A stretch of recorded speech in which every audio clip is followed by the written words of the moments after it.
तुम्हाला माहितीच आहे की तो बिग बॉस मध्ये बोलला जातो, बोलला गेला, सूरज चव्हाणनी बोलला.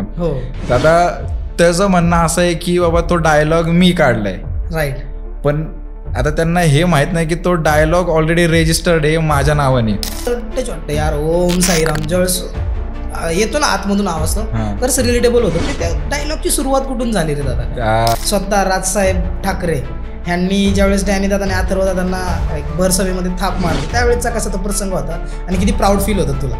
As a brand promotion followers matter करतात की एखाद्या ब्रँडला जर तुम्हाला प्रमोशन करायला द्यायचं असेल तर तो ऑब्व्हियसली पहिल्यांदा आकडाच बघतो, नंबरच बघतो की तुमचे किती जास्त आहेत. बरोबर. सागर शिंदे या माणसाला कोण जास्त ओळखत नाही, कार्यकर्ता म्हणून महाराष्ट्रामध्ये प्रसिद्ध आहे. तर कार्यकर्त्यामुळे सागर शिंदे हरवलाय किंवा कार्यकर्त्यामुळे सागर शिंदे दूर झाला असं वाटत नाही कधी? सिच्युएशन काही पण असेल तुम्ही सुखी राहा, कारण आज जी तुमच्यावरती सिच्युएशन आहे ती उद्या नसणार आहे. राईट. एक दिवस असा आणेल की ज्या दिवशी मला कोणच विसरणार नाही आणि सगळ्यांना मी हवा असेल आणि सगळे मला प्रायोरिटी देतील. नमस्कार. ओम साईराम. अमर भोसले या शो मध्ये तुमचं मनापासून स्वागत आहे. कसं वाटतंय कार्यकर्ता म्हणून आम्ही बोलवलंय तुम्हाला? कार्यकर्त्याच्या भावना काय असतात पहिल्यांदा तर? कार्यकर्त्याच्या भावना काय सांगणार तुम्हाला, आता लहानपणापासून आपण मंडळामध्ये राहिलोय त्यामुळे कार्यकर्ता कसा असतो किंवा कसं त्याचं जीवन असतं ते मला माहिती आहे, पण रिअल लाईफ मध्ये कार्यकर्ता असं जगत नाहीये मी, ते फक्त रील मध्ये दाखवतो मी. पण रील मध्ये दाखवल्यामुळेच असं वाटतं की रिअल लाईफ मध्ये पण जगता. कसं साम्य एखाद्या कार्यकर्त्याला ते फील होतं की बाबा हा खरंच आहे, आपल्या भावना मांडतोय, जगासमोर मांडतोय किंवा महाराष्ट्रासमोर मांडतोय. त्यावेळेच्या कॉमेंट्स असतील, त्यावेळेच्या भावना असतील, ते कसं वाटतंय, काय इन्स्पायर कसं होतं? रिअल लाईफमध्ये मी कार्यकर्ता अजिबात नाहीये. रिअल लाईफमध्ये मी खूप जास्त इंट्रोवर्ट आहे, मला सोशलाइज व्हायला आवडत नाही, मी पब्लिकमध्ये जात नाही. पण खूप लोकांना वाटतं की मी कार्यकर्ताच आहे, पण तसं काही नाहीये.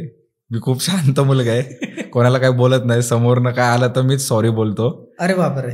रिअल लाईफमध्ये मी कार्यकर्ता नाहीये. फक्त मला माहिती आहे की कार्यकर्ता कसा असतो, कारण मी मंडळामध्ये राहिलोय आणि माझे मित्र पण असे कार्यकर्ता टाईप म्हणजे पदावर बसलेले पदाधिकारी वगैरे, एरियाचे अध्यक्ष वगैरे असे आहेत वॉर्डामध्ये.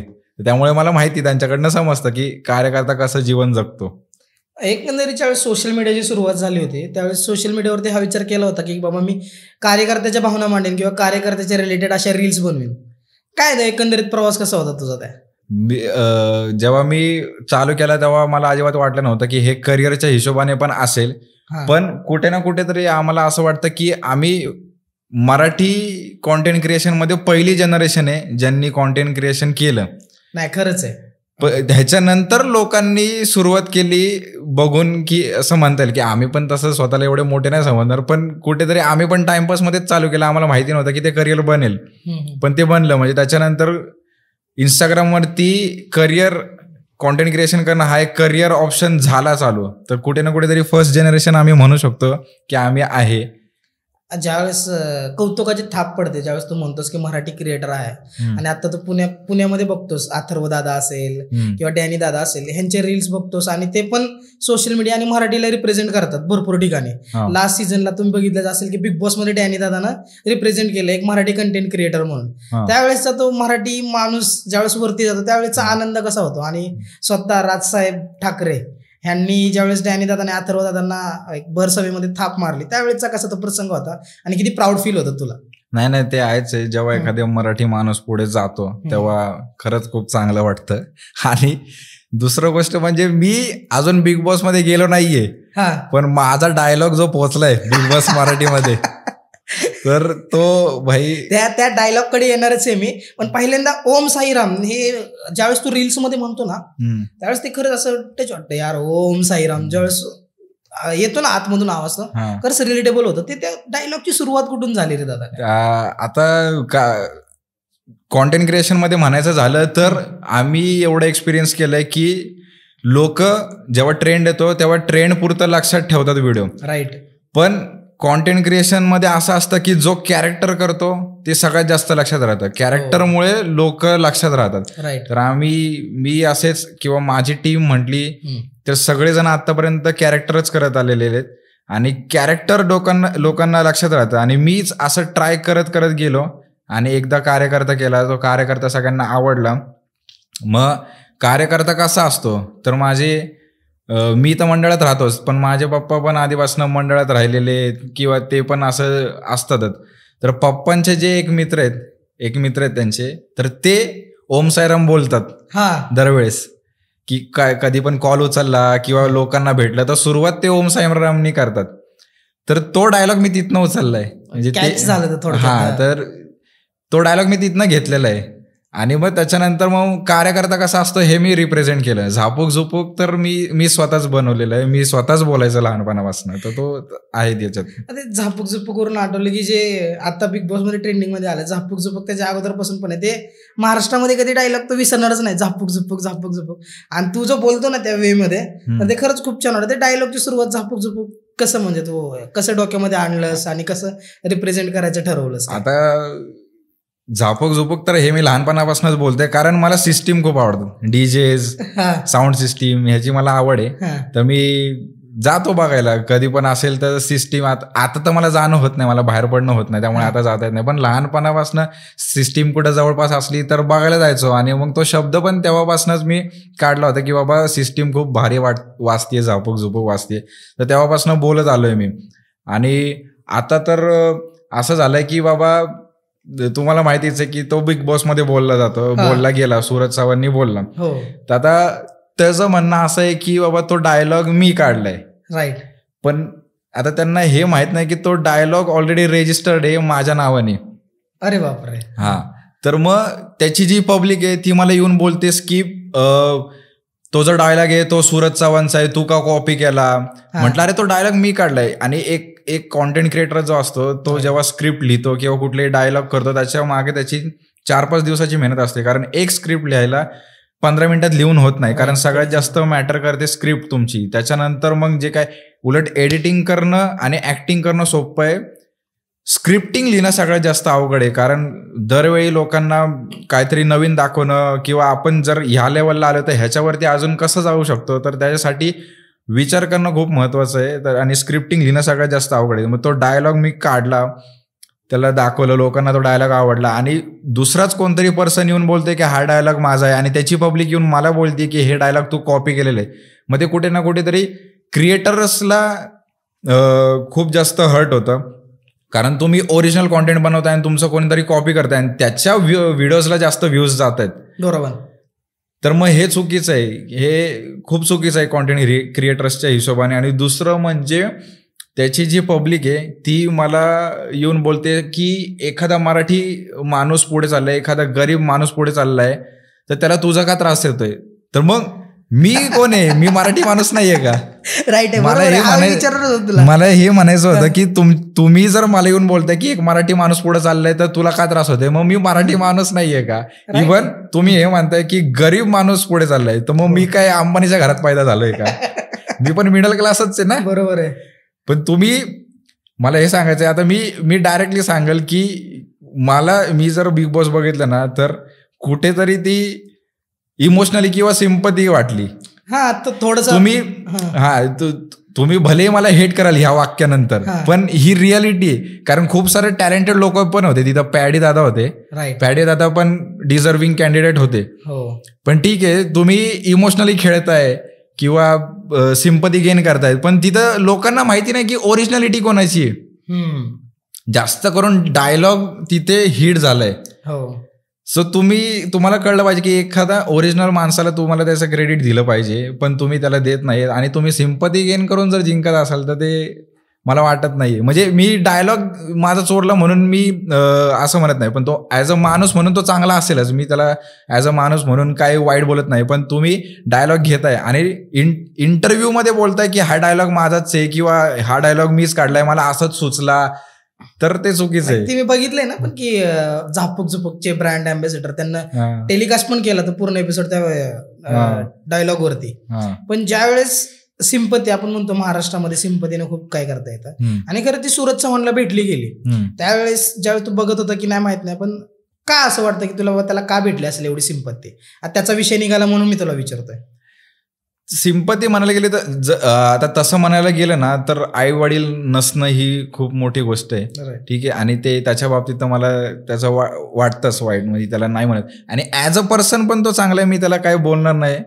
ॲज अ पर्सन मी त्याला कधीच काय बोलणार नाही. पण मला फक्त एवढंच सांगायचं आहे की एखाद्याची ओरिजिनल गोष्ट असेल किंवा जो माणूस एखाद्या गोष्टीवरती मेहनत करून तो कॉन्टेंट बनवतो, तो आपण बोलणं एखाद्या मोठ्या प्लॅटफॉर्मवरती आणि ते सांगणार की हे मीच काढलंय, हे चुकीचं आहे. बरोबर, ठीक आहे. तू स्वतःचं ओरिजिनल काढ किंवा काही कर. आता बुक्कीट टेंगुळ किंवा त्याचे जे काही डायलॉग आहे SQ RQ ZQ, हे डायलॉग बिग बॉसच्या प्लॅटफॉर्मवर मी बोललो आणि जर मी सांगितलं की हे डायलॉग माझे आहेत, तर ते त्यांनी पण नसतं ऍक्सेप्ट केलं किंवा त्याच्या पब्लिकने मला येऊन शिव्या घातल्या असतात की तू हे केलं नाही पाहिजे, हे त्याचं आहे, तू कॉपी करतोयस. ऑब्व्हियसली मी चुकीचंच आहे तिथे. स्वतःची गोष्ट चोरीला गेल्यानंतर थोडासा हर्ट होतच ना, किती काय केलं तर ऑब्व्हियसली ती होणारच. आपण तू स्क्रिप्टचा एक विषय काढला होता, तर ते स्क्रिप्ट लिहायला आणि तुला आठवायला समोरासमोर ते व्हिज्युअलाइज करायला साधारणतः किती दिवस लागतात, किंवा एखादा कंटेंट काढायचा आहे मला, तर ते स्क्रिप्टिंग कसं होतं तुझ्या त्या कार्यकर्त्याच्या रीलचं? जर सुचलं मला स्क्रिप्टिंग की भाई ह्याच पॉईंटवरती आपल्याला व्हिडिओ करायचा आहे, तर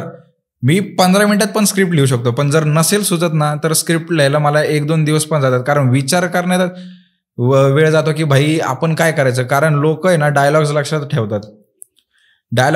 आता आत्ताची जी सिरीज करतोय त्याच्यामध्ये लोक लक्षात ठेवतात की भाई तू डान्स नाही केला एंडिंगला, आम्हाला डान्स बघायचा होता. किंवा कधी कधी मी चुकून नाही ना, मी झापूक झुपूक बोलत पण नाही एखाद्या व्हिडिओमध्ये, तर लोक म्हणतात की भाई तू झापूक झुपूक नाही बोलला. अरे मग तेव्हा लक्षात येतं की अरे भाई व्हिडिओमध्ये बोलायचंच राहून गेलं. सो स्क्रिप्टिंग लिहिताना पण आपल्याला विचार करावा लागतो की लोकांना काय आवडेल.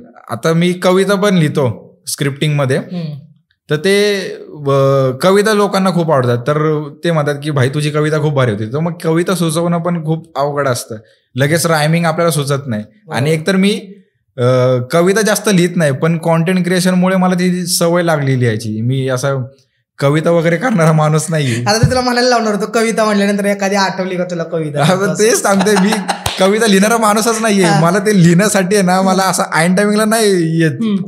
पण एकदा लिहायला बसलो ना, माझा आता प्रत्येकाची विचार करण्याची वेगळी स्टाईल असते. एखाद्याला पब्लिकमध्ये लगेच सुचतं. माझं असं आहे की घरात शांत असेल ना वातावरण, तरच मला सुचतं.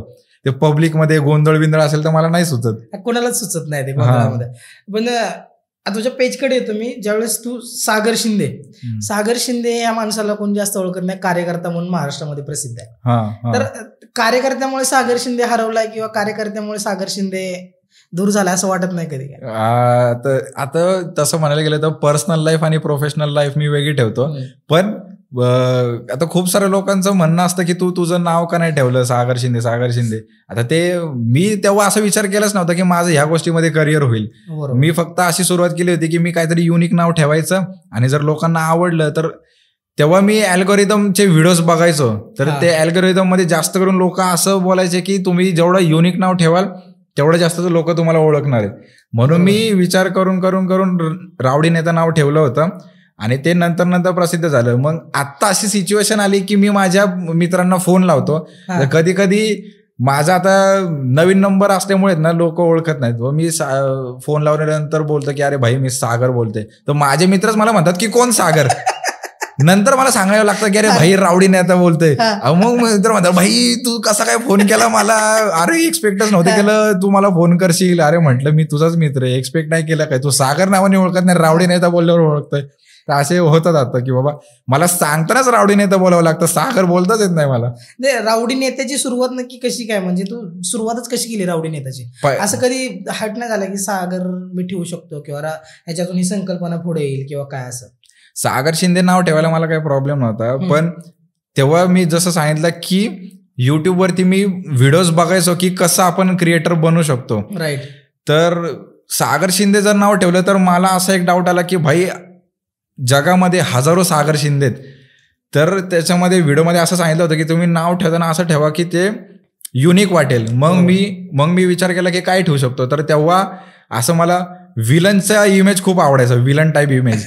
तर मग मी सगळे विलनची नावं लिहून ठेवली होती की गब्बर, नेता, रावडी, अजून काय ठेवलं होतं, सांबा वगैरे, बॉस, अशी नावं सगळी लिहून ठेवली होती. तर मग मला 2 नावं पाहिजे नव्हती की अशी क्रॉस म्हणजे जसे जोड्या जुळवतो तसं. हा, जोड्या जुळवून मी सगळ्यांची नावं एकमेकांना लावून बघत होतो की कुठलं नाव चांगलं वाटतंय आणि कुठल्या नावाला जोडल्यानंतर त्याचा एक चांगला हॅशटॅग तयार होईल. तर मी सगळी नावं लावून बघितली. मग शेवटी मी रावडी नेता नाव जोडलं आणि रावडी नेताचा मग हॅशटॅग रावण बनतो. रावडीचा रा आणि नेताचा असं ते जोडलं ना की रावण हॅशटॅग त्याचा क्रिएट होतो. मग तेव्हा मी ते रावण असल्यामुळे मी रावडी नेता नाव ठेवलं. आणि मग त्याचा जो लोगो आहे, मी स्वतः एक ग्राफिक डिझायनर आहे, त्यामुळे तो लोगो पण मीच बनवलेला आहे. ज्याच्यामुळे 21st जनरेशनचा रावडी नेताचा रावण दाखवलाय मी, ज्याला शिंग आहेत वगैरे. आणि ही गांधी टोपी जी आपण रिप्रेझेंट करतो मराठीला, राईट गांधी टोपी, तर ती रावणच्या डोक्यावरती मी ठेवली. असं मी ते स्वतः बनवलंय लोगो. व्हिज्युअल करून किती छान ठेवलं ना तू, खरंच हॅट्स ऑफ. पण ह्या ज्यावेळेस तुझी ही जर्नी होती इंस्टाग्रामची आणि सोशल मीडियाची, कधी असं वाटलं नाही की सोशल मीडियामुळे मी पर्सनल लाईफ थोडंसं हे करतोय किंवा काय? हा, आता असं म्हणायचं झालं तर होते. जेव्हा आपण फेमस व्हायला लागतो, अजून पण तेवढा फेमस नाही, पण बऱ्यापैकी महाराष्ट्रात मला लोक ओळखतात. आणि जेव्हा आपण कॉन्टेंट क्रिएटर बनलो तेव्हा मला वाटलंच होतं की आपली पर्सनल लाईफ होणारच आहे. म्हणजे आता मला प्रायव्हेट लाईफ नाही होणार, म्हणजे असं मला खुलेआम कॅफेमध्ये जाता येत नाही. जर बाहेर पडायचं असेल तर तोंड लपूनच जावं लागतं. तर आता मी विचार केला होता की भाई आता फेमस झालं ना तर माझी हीच इच्छा आहे की मला फेमस व्हायचं आहे. त्यामुळे तुम्हाला जर एखादी गोष्ट हवी असेल ना तर तुम्हाला त्याच्यासाठी काही गोष्टी सॅक्रिफाईस कराव्या लागतात. बरोबर. सो मी पर्सनल लाईफ सॅक्रिफाईस करायला रेडी आहे, कारण मला फेमसच व्हायचंय. मला पैसा पाहिजे, मला फेम पाहिजे. त्यामुळे मी पर्सनल लाईफ सॅक्रिफाईस करू शकतो. बरं ठीक आहे, चल मला फिरता येत नाही ना, मी नाही फिरणार, पण मला फेम पाहिजे. पण फेम आणि तू पैसामुळे एक आठवलं मला, काय एक सोशल मीडिया इन्फ्लुएन्सर आणि एक युट्यूब कंटेंट क्रिएटर किती कमवू शकतो एक महिन्याला पैसा? जर तुम्ही डेडिकेशननी करत असेल ना तर पहिले 2-3 वर्ष तर तुम्ही एक्सपेक्ट करूच नका की तुम्हाला काय मिळणार आहे. कारण मी स्वतः 2-3 वर्ष मला काय फ्रीमध्ये मला मिळालेलं नाहीये. आणि जेवढे पण ब्रँड्स आलेत मी बार्टरमध्ये केलेले आहेत. पण जेव्हा तुम्ही एका लेवलला पोहोचता ना, तुमची स्वप्न तुम्ही पूर्ण करू शकता एवढे तुम्हाला कमवता येतील. म्हणजे एक नॉर्मल IT बॅकग्राऊंडचा जो माणूस असतो किंवा जो कोणी जॉब करणारा माणूस असेल त्याच्यापेक्षा तर तुम्ही जास्त कमवतात. आता मी असं म्हणणार नाही की IT बॅकग्राऊंड ही चांगली नाहीये. बरोबर. जर एखाद्याला जॉब करायचा असेल किंवा फिक्स इन्कम हवा असेल तर तो जॉब करू शकतो. पण तुम्ही जर ठरवलंच की नाही मला कॉन्टेंट क्रिएटर बनायचंच आहे, तर पहिले 2-3 वर्ष तुम्हाला काय मिळणार आहे हे विचार करूनच चाला. आणि आमचं असं होतं की आम्ही जेव्हा स्ट्रगल करत होतो तेव्हा आम्ही जॉब करायचो आणि जॉब करून कॉन्टेंट क्रिएशन करायचो. आणि जेव्हा आम्हाला कळलं की भाई नाही आता आपण कमवतोय, खूप चांगलं कमवतोय, तेव्हा आम्ही फुल टाइम कॉन्टेंट क्रिएटर झालो. सो लोकांना माझं हेच म्हणणं आहे की तुम्ही ठरवताय तर जॉब करून व्हिडिओज करा. बरोबर. डायरेक्ट तुम्ही जॉब बंद करून व्हिडिओज बनवू नका, कारण स्टार्टिंगला 2-3 वर्ष तुम्हाला काय मिळणारच नाहीत. आणि तुम्हाला जर कॉन्टेंट क्रिएटर बनायचं तर ते मेन फोकस ठेवूनच करा. कारण तुम्ही विचार करता की हा आपल्याला इथं पैसे मिळणार आहे, चला मग आपण चालू करू, असं नसतं. ते डेडिकेशनने केलं पाहिजे, आत्मसात करावं लागतं ना स्वतःला. आपण ज्यावेळेस तू पैसा आणि ह्या स्ट्रगलच्या फेजमध्ये होता, ज्यावेळेस पैसे नव्हते किंवा स्ट्रगल करत होता सोशल मीडियाच्या काळामध्ये, स्ट्रगलचा फेज एकंदरीत कसा होता तुझा? काय आता स्ट्रगलचा तर खूप जास्त होताच. प्लस पॉइंट हा होता की लॉकडाऊन होतं तेव्हा, जेव्हा मी चालू केलं तेव्हा लॉकडाऊन होतं. तर ऑफकोर्स घरामध्ये तर खूप प्रॉब्लेम होते फायनान्शियली. त्यात मिडल क्लास फॅमिलीतून येतो तर होतच ते. मिडल क्लास फॅमिली होतो, घरामध्ये अजून काही सेटल नाहीये. घरच्यांचे वेगळे ताणे असायचे की भाई आता तू जॉब करायचं वयात आहे, तू काही कमवत नाहीयेस, तुला काय समजतंय का, तुला लग्न करायचंय, लग्न करताना मुलींच्या घरच्यांना काय सांगणार की काय कमवतोय, आमचा मुलगा काय करतोय. तर खूप स्ट्रगलमध्ये प्रॉब्लेम होता. पण एक असतं ना की जेव्हा तुमच्या आजूबाजूची लोक असतात किंवा तुमच्यासोबत कोण आहे, तुमची टीम जेव्हा तुमच्यासोबत असते ना, तुम्ही सगळं करता, तुम्ही गिव्हअप करतच नाही. गिव्हअप न करण्याचं एक कारण आहे, म्हणजे खूप कारणांमधलं एक कारण म्हणजे आहे तुमच्या सपोर्टला कोण आहे किंवा तुमच्या सोबत कोण आहे, तुमच्या तुमचा जो तुम्ही ज्या लोकांमध्ये राहता ती किती चांगली आहेत. आणि मी लकी आहे की मला बेस्ट टीम मिळाली की जे सगळे एकाच लेवलला होते आणि एकत्र वर गेले. काय ते टीम बद्दल काय सांगशील तू, की आणि कसं असलं पाहिजे शेजारचं एन्व्हायरमेंट कसं असलं पाहिजे, किंवा आसपासची माणसं कशी असली पाहिजेत, की एखादं आपण स्वतः वरती जातोय आणि आपल्याला पण कोणतरी वरती घेऊन जातोय आणि दुसऱ्याला पण वरती नेतोय, ते भावना कशी असते शेजारच्या लोकांची किंवा काय. आपण मराठीमध्ये म्हणे ना की वरती चालला की पाय खेचणारे भरपूर असतात, असं महाराष्ट्रामध्ये आहेत, भरपूर आहेत. एखाद्याचे 10,000 फॉलोअर झाले की त्याचे कसं रिपोर्ट मारता येईल ते बघतात लोक. पण ते आपल्या बाबतीत नाही होत किंवा तुझ्या बाबतीत ते नाही झालं, तुला उलट सपोर्ट केला लोकांनी आणि देन सगळ्या मित्रांनी. ते कसं होतं, पॉझिटिव्ह एन्व्हायरमेंट कसं झालं रेडी, आणि तुला कसं पुढं जाण्यास प्रोत्साहित केलं?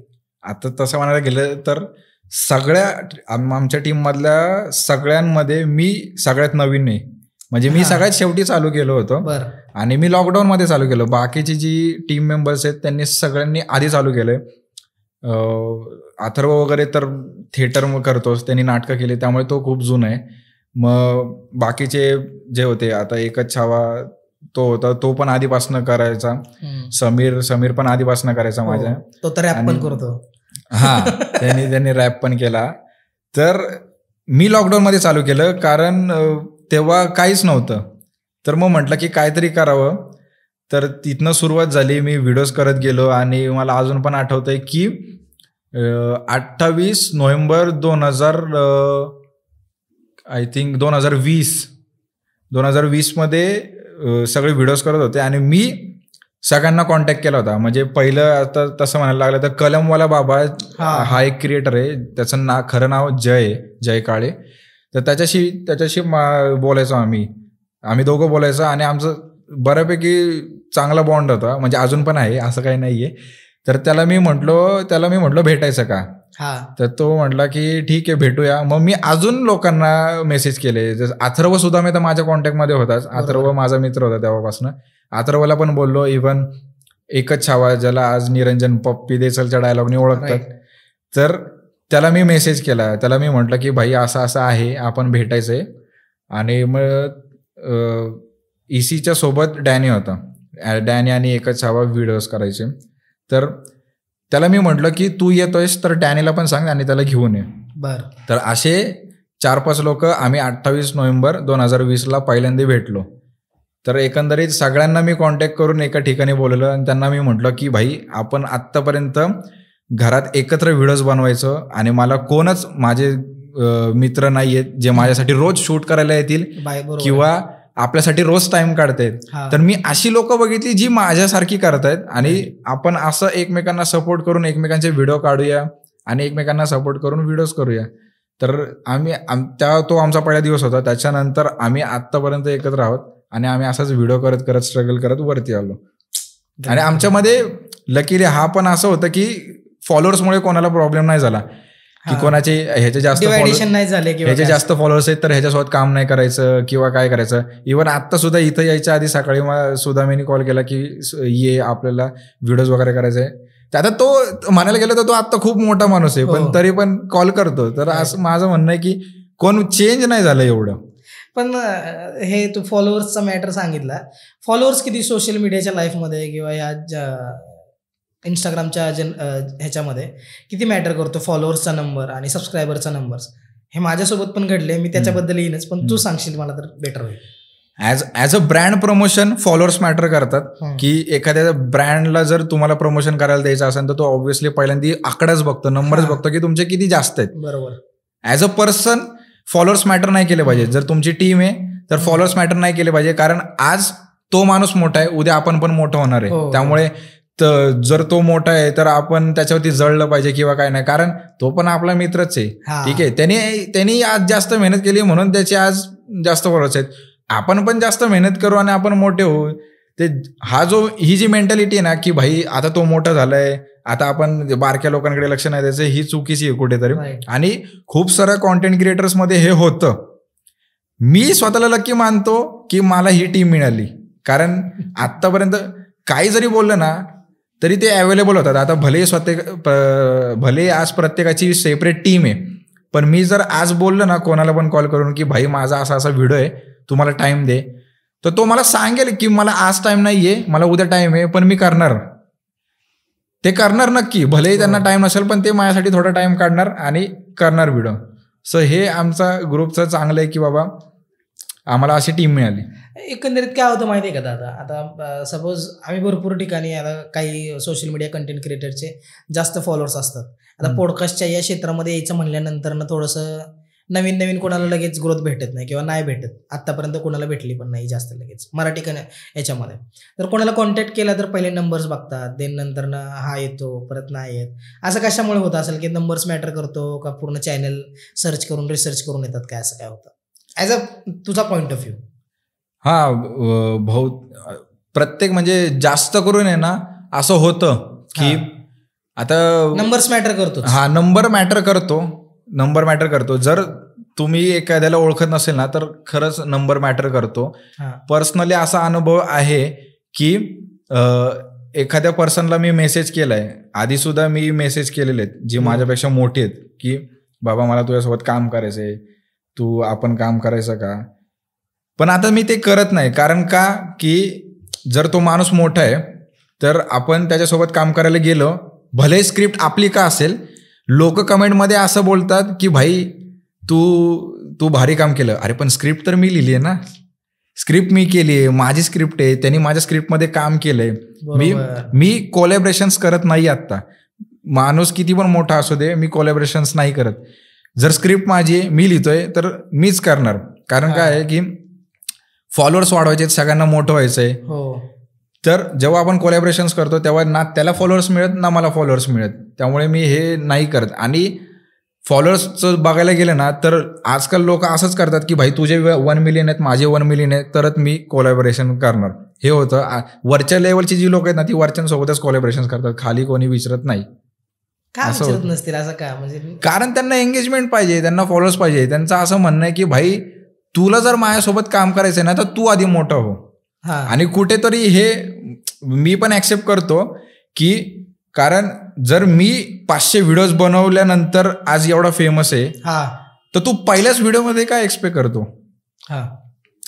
जर मी आज 500 व्हिडिओज बनवून एवढ्या वरती आलंय कोणाचा सपोर्ट न घेता, तर तू पहिल्याच व्हिडिओमध्ये माझ्याकडनं कोलॅबरेशन कसं काय एक्सपेक्ट करतो. तू आधी 30 व्हिडिओ स्वतःचे तर बनव.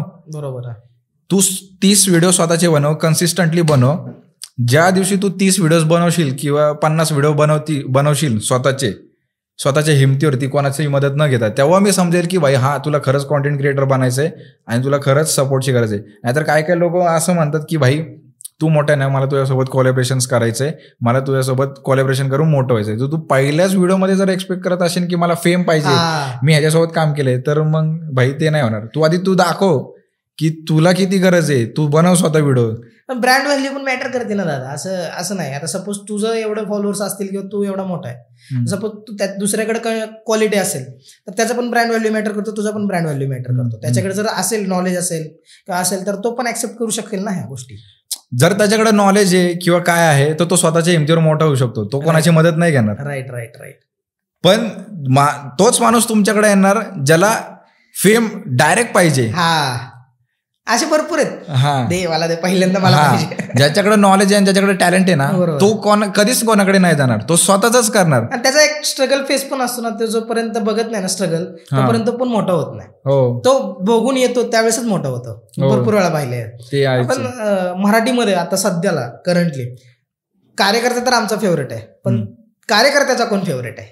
माझा मी तुम्हाला एक गोष्ट सांगतो की जेव्हा मी कॉन्टेंट क्रिएशन चालू केलं तेव्हा मी खूप साऱ्या सिच्युएशनमधनं गेलेले. म्हणजे लहानपणापासून ही स्टोरी आहे, माझी मेन स्टोरी आहे कॉन्टेंट क्रिएटर बनायची किंवा कार्यकर्ता मागचं कारण. लहानपणापासून मला काय म्हणतात त्याला प्रायोरिटी नाही मिळाली. प्रायोरिटी माझा हिट पॉइंट आहे. लहानपणापासून शाळा म्हणा किंवा शाळेमध्ये मी जास्त कोणाशी बोललो नाही. इंट्रोवर्ट असल्यामुळे तर मी बोललो नाहीये, पण मनात असं वाटायचं की मला प्रायोरिटी मिळावी की लोकांनी माझ्याशी बोलावं. पण ते कुठे ना कुठेतरी इंट्रोवर्ट असल्यामुळे माझ्याकडनं बोलणं गेलं नाही. कॉलेजमध्ये आलो. कॉलेजमध्ये आल्यानंतर आता मी स्पोर्ट्स पर्सन आहे, मी एक नॅशनल स्विमर आहे, ठीक आहे. तर माझा स्पोर्ट्स कोट्यामधनं भारी कॉलेजमध्ये नंबर लागला आणि तिकडे जी लोक होती, मुलं होती शिकणारी, ती माझ्यापेक्षा मोठी होती बाय फायनान्शियली. मी तिथं सायकलवरनं जायचो, तिथं लोक 4 व्हीलर 2 व्हीलर स्पोर्ट्स बाईक वगैरे तसल्या गाड्या आणायच्या आणि सगळी मोठ्या घराण्यातली लोक, बिल्डरची लोक, डॉक्टरची लोक. सो मला त्या लोकांमध्ये जायला आवडायचं, कारण की कुठे ना कुठेतरी वाटायचं अरे ही लोक केवढी भारी आहेत, चिल करतायत, मला ह्यांच्याकडे जायचंय. तर मी जेव्हा सिनियर कॉलेजला गेलो तेव्हा ज्युनियरला एक माझी मानलेली बहीण होती, ठीक आहे. तर ती माझ्यासोबत तिचं माझ्यासोबत चांगलं होतं आणि तिचा जो ग्रुप होता तो मोठा होता, कारण ती पण ॲज अ फायनान्शियली खूप मोठी आहे. तर तिचा जो ग्रुप होता ना आता मुलं मुलींचा तो भारी होता. आणि कॉलेजमध्ये तुम्हाला माहितीच आहे की अरे भाई ही मुलगी चांगली आहे, हिच्यासोबत ओळख करून घेऊया. तर मला पण असं वाटायचं की भाई हिच्या ग्रुपमध्ये ही मुलगी भारी आहे. तर तिला मी म्हटलं की भाई मला तुझ्या ग्रुपमध्ये म्हणजे ओळख करून दे, मला तुमच्या ग्रुपमध्ये यायचंय. तर तिने ओळख वगैरे करून गेली आणि मी त्यांच्याकडे गेलो. आणि मजेची गोष्ट ही आहे की तेव्हा माझ्याकडे इंस्टाग्राम पण नव्हतं. इंस्टाग्राम जस्ट आलं होतं, 2016ची गोष्ट आहे. आणि 2016मध्ये माझ्याकडे इंस्टाग्राम पण नव्हतं, पण ती लोक इंस्टाग्राम वापरायची. आणि मी त्यांना विचारलं की हे काय, तर ते म्हटले की हे इंस्टाग्राम आहे, ह्याच्यावरती तुम्ही एकमेकांना रिक्वेस्ट पाठवून मेसेज वगैरे करू शकता. तर मग मी त्यांच्यासाठी, मला आवडत नव्हतं इंस्टाग्राम, मी त्यांच्यासाठी इंस्टाग्राम डाउनलोड केलं होतं, कारण मला त्यांच्यासोबत ओळख करायची होती आणि मला स्पेसिफिक 2-4 मुलींसोबत बोलायचं होतं, कारण मला आवडायच्या मुली. ते त्याच्यात एक मुलगी आवडायची. तर मी डाउनलोड केलं, मग मी त्यांना रिक्वेस्ट पाठवल्या, त्यांच्याशी बोलायला लागलो. मी त्यांना मग म्हणायचो की चला भेटूया, चिल करूया, आपण कॅफेमध्ये जाऊया, हे असायचं तेव्हा. तर ते मला म्हणायचे की नाही आपण भेटू नाही शकत, कारण मला आज असाइनमेंट आहे किंवा आज मी बिझी आहे, मला आज अभ्यास आहे. तर म्हटलं ठीक आहे, असतील बिझी. पण त्याच दिवशी 2-4 तासानंतर त्यांच्या स्टोरीज दिसायच्या इंस्टाग्रामवरती की chilling at McDonald's, chilling at Starbucks. तर मग भाई तुम्हाला जर टाइम आहे तर तुम्ही मला नाही का म्हटलं. मग इथे पण प्रायोरिटी हिट झाली मला की मी तुम्हाला बोलते पण तुम्ही मला नाही टाइम दिला, मला प्रायोरिटी नाही दिली, पण तुम्ही दुसऱ्यांसोबत चिल करता. मग इथे मला असं फील झालं की भाई की आपल्याला त्यांनी ग्रुपमध्ये ऍक्सेप्टच नाही केलाय किंवा मी त्या ग्रुपमध्ये फिट होत नाहीये. मी त्या फिट होण्याचा प्रयत्न करतोय पण ते मला ऍक्सेप्ट करत नाही. मग नंतर 2019 मध्ये रिलेशनशिप आलं. रिलेशनशिपमध्ये पण सगळं चांगलं चालू होतं, पण नंतर हळूहळू असं होतं की भाई गोष्टी ग्रांटेड घेतल्या जातात. जेव्हा आपण एफर्ट्स देतो तेव्हा गोष्टी ग्रांटेड घेतल्या जातात. ग्रांटेड घेतल्यानंतर मी असं म्हणणार नाही की त्या मुलीने चीट केलं, ती मुलगी चांगली होती, पण हळूहळू गोष्टी ग्रांटेड घेतल्या जातात. जेव्हा आपण जास्त एफर्ट्स देतो ना तेव्हा समोरच्याला असं वाटतं की भाई हा ठीक आहे, चल हा आपल्याकडे आहे ना, तर मग आपण दुसरीकडे लक्ष देऊ, हा आपल्याकडे राहणारच आहे. सो मग अशा गोष्टी ग्रांटेड घेतल्या जातात. मग तिथं पण प्रायोरिटी हिट झाली मला की आपल्याला प्रायोरिटी मिळत नाही. माझ्या लाईफमध्ये मी जर ज्यांना टाइम देतोय ना तर मी प्रायोरिटी एक्सपेक्ट करतो की मला जे मी देतोय तेच मला हवंय. बरोबर. सो मग प्रायोरिटी होत नाही, म्हणून मग तिकडे आमचा ब्रेकअप झाला. आणि तो ब्रेकअप बरोबर लॉकडाऊनच्या आधी झाला. मग ब्रेकअप झाला, लॉकडाऊन लागलं. लॉकडाऊन लागल्यानंतर मला कोणाला भेटता येत नाही, मी चाललो डिप्रेशनमध्ये, ना मला घरच्यांना शेअर करता येते. मग माझी एक सेपरेट रूम होती, सेपरेट रूम मध्ये बसूनच भाई डिप्रेशन मध्ये काय चाललंय, जॉब नाहीये, पैसे कमवत नाही, फायनान्शियल कंडिशन भंगार आहे, सगळेच विचार येतात ना भिंतीसमोर, सगळंच दिसतं. जेव्हा तुम्ही एकटा असता ना अजून येतं तुम्हाला, तुम्ही अजून डिप्रेशन मध्ये जाता. मग म्हटलं अरे भाई काय करायचं, मला काय सुचत नाही. मग एक टाइम असा आला की मी स्वतःशीच बोलायला लागलो, स्वतःच प्रश्न करायचं, स्वतःच आन्सर द्यायचं.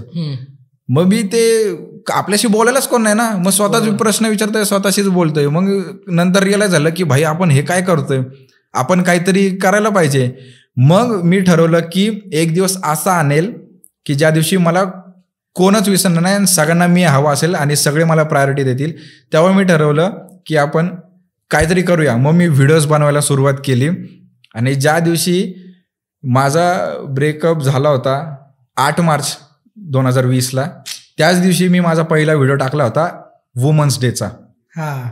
त्या दिवशी वुमन्स डे असतो. वुमन्स डेचा मी पहिला व्हिडिओ टाकला होता आणि तेव्हा जिथं मला 6 कमेंट्स यायच्या आणि 600 व्ह्यूज यायचे, तिथं मला 1800 व्ह्यूज आणि 75 कमेंट्स आल्या होत्या. तर मग म्हटलं की भाई हे आवडतंय कोणाला तरी.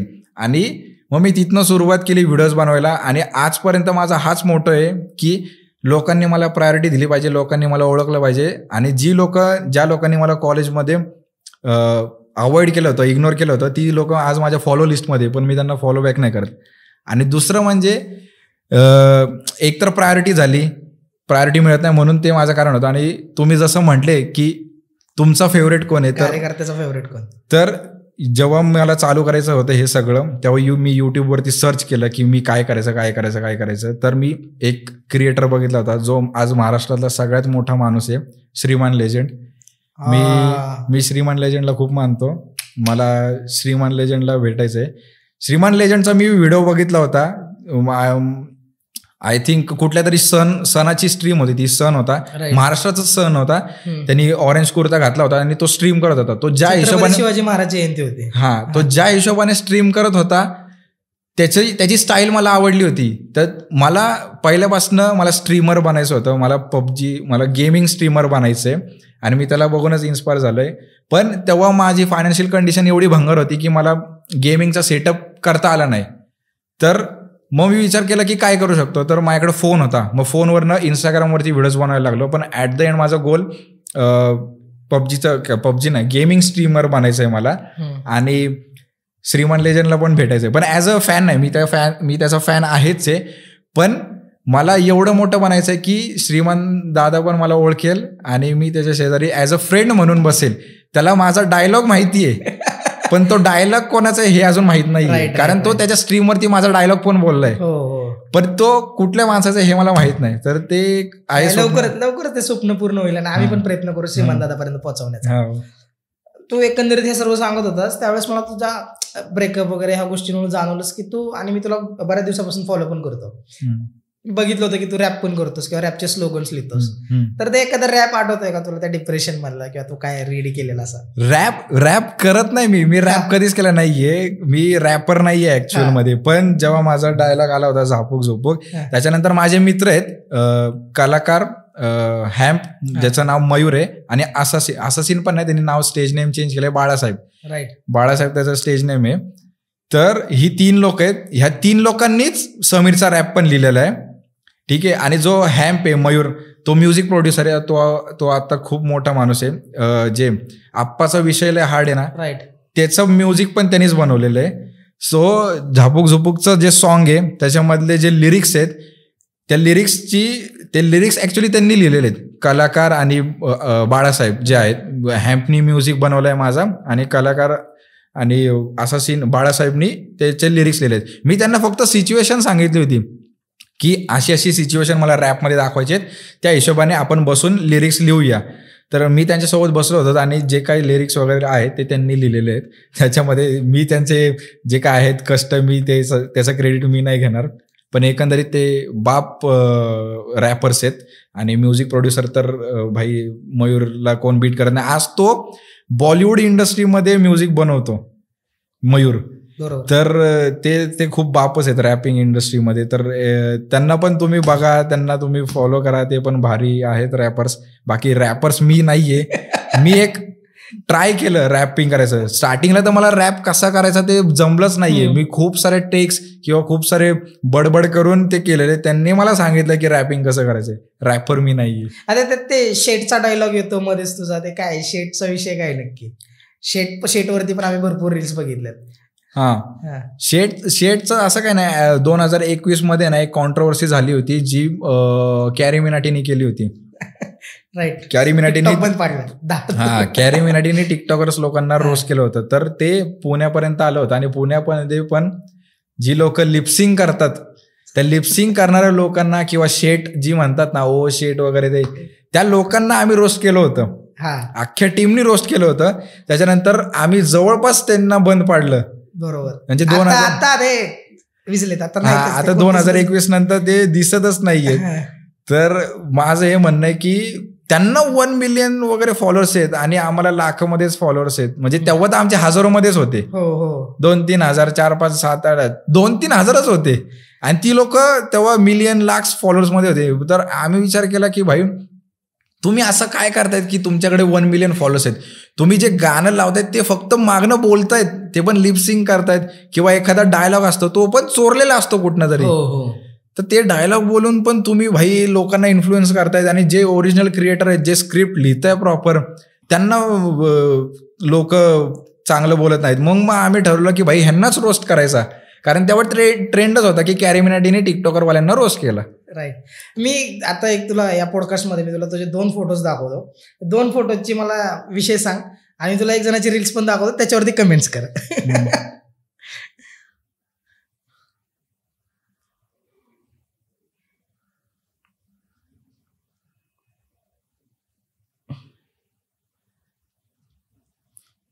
हा तुझा फोटो आहे.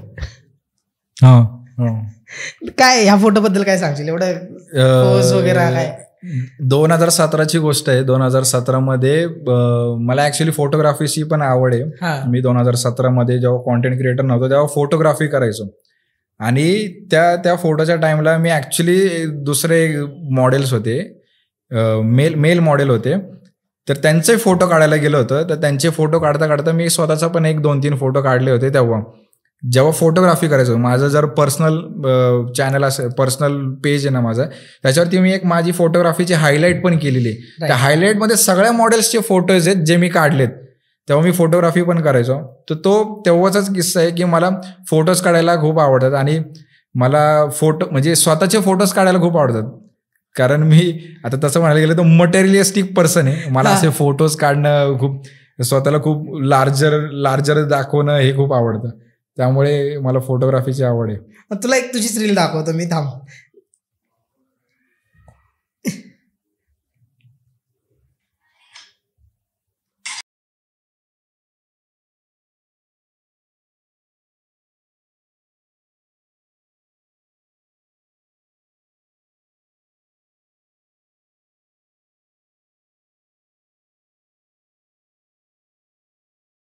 टिकटॉकर सारखं बनण्याचा प्रयत्न केला होता मी.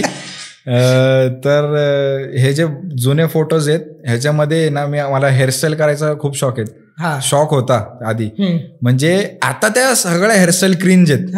म्हणजे तेव्हा लोक तेव्हा आहे ना त्या हेअरस्टाईल खूप फेमस होत्या, पण त्या माझ्यावर सूट नव्हत्या करत आणि हे मला माहित नव्हतं.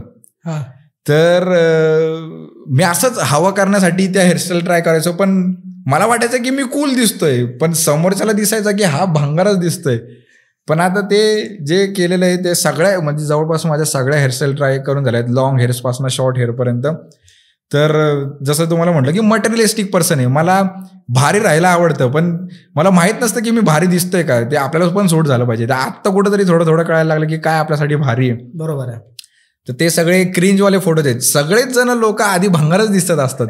तर दादा, तू अमर भोसले शोला भेट दिली त्याबद्दल मी खरंच ऋणी आहे तुझा, आणि इथं आला त्याबद्दल मनापासून धन्यवाद देतो तुला. पण आलाच तू, पण जाता जाता एक प्रश्न विचारावा असं वाटेल मला तुला, की या सोशल मीडियाच्या कंटेंट क्रिएशनच्या लाईफमध्ये अडचणी भरपूर जणांना येत असतात, पण तू त्या अडचणींवरती मात करून आज सक्सेसफुली सगळ्या महाराष्ट्रावरती राज्य करतोयस. तर इन फ्युचर तुझा प्लॅन काय असेल?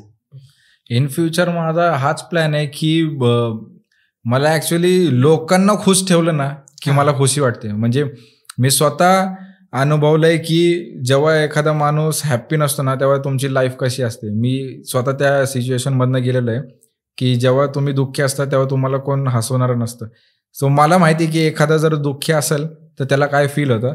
तर तो जेव्हा माणूस हसतो ना तेव्हा मला खूप भारी वाटतं. त्यामुळे मला हे करायला आवडतं आणि पुढे जाऊन हेच करेल मी. आणि दुसरं म्हणायला गेलं तर हा माझा प्लॅन आहे, पण माझा कितपत तो सक्सेसफुल होईल मला माहित नाही. कारण श्रीमान सारखंच मला पण फाउंडेशन चालू करायचंय. फाउंडेशन चालू करायचंय, त्याच्यामध्ये गरजू लोकांना मला हेल्प करायची आहे. पण त्याच्यासाठी असतं ना की बाबा तुमची स्वतःची फायनान्शियल कंडिशन पण चांगली पाहिजे. पण ती आता तितपत माझी तेवढी नाहीये. तर मला माहित नाही की हे कितपत होईल, पण ते करायचं नक्की आहे मला. नाही, आमच्या प्रेक्षकांसाठी कार्यकर्त्याचा डायलॉग म्हणलं तर काय सांगशील तू? असं कार्यकर्त्याच्या डायलॉग मध्ये म्हणायला गेलं तर भाई, तुम्ही जे काय करताय ना तुम्ही ते करा. तुम्हाला ज्याच्यामध्ये आवड आहे ते करा. लोक काय विचार करतील त्याचा विचार नका करू. तुम्हाला ज्याच्यामध्ये सुख वाटते तेच करा, दुसरं काय करू नका. बाकी काय प्रॉब्लेम झाला तर मी आहे, मी बघून घेतो ओळखीवरनं.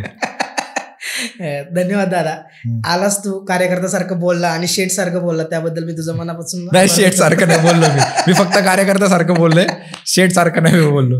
आमच्यासाठी शेठ पण आहे, कार्यकर्ता पण आहे, आणि तू एक तुझं जे विजन जे आहे ना ते खरंच खूप छान आहे. तुला पुढील वाटचालीस अमर भोसले शो कडून हार्दिक शुभेच्छा, आणि परत आम्हाला पुन्हा एकदा भेट देशील ही आशा बाळगतो आणि तुझा आभार व्यक्त करतो. थँक्यू सो मच तू आलास आणि इथं भेट दिली त्याबद्दल मी खूप खूप आभार व्यक्त करतो. तू काय सांगशील आमच्या प्रेक्षकांसाठी जाता जाता? तेच आता मी जसं म्हणलो की प्रेक्षकांना की सिच्युएशन काही पण असेल तुम्ही सुखी राहा. कारण आज जी तुमच्यावरती सिच्युएशन आहे ती उद्या नसणार आहे. राईट. कारण मग जी तुमची सिच्युएशन आता आहे त्या सिच्युएशन वरती तुम्ही चुकीचे निर्णय घेऊन काही करू नका. प्रत्येक सिच्युएशनला टाइम असतो आणि प्रत्येकाची वेळ येते. फक्त तुम्ही त्या वेळेला ओळखा आणि तो प्रत्येक सिच्युएशनला टाइम द्या, किंवा ही वाईट काळ आहे तर तो जाणार आहे. हो, चांगला काळ असतो तसा वाईट पण असतो आणि तो वाईट काळ जातो. राईट. आमच्या टाइमला पण वाईट काळ येऊन गेलेले आहेत. तर आमच्यासाठी सपोर्ट करायला माझे मित्र होते, माझी टीम होती. तसंच तुम्ही चुकीच्या संगतीत राहू नका, चांगलीच संगत ठेवा. तुम्हाला माहिती तुमच्यासाठी काय चांगले आहे आणि तुम्हाला पण माहिती की एखादा माणूस तुमच्यासाठी किती चांगला विचार करतोय, किंवा तो तुमच्यासाठी हेट नाही करत ना, किंवा मागणं जळत नाहीये ना. तुम्हाला माहिती तुम्ही लोक कशी ओळखतात. तर ज्या दिवशी तुम्हाला चांगली संगत मिळेल, किंवा तुमच्या आजूबाजूची लोक भारी असतील, जे म्हणतील की तू पुढे जा, आम्ही आहे, अशा लोकांसोबत राहा, तुम्ही नक्की सक्सेसफुल होणार. कारण मी स्वतः झालोय, म्हणजे आता होत चाललोय, कारण माझी टीम बाप होती, मला टीम भारी मिळाली.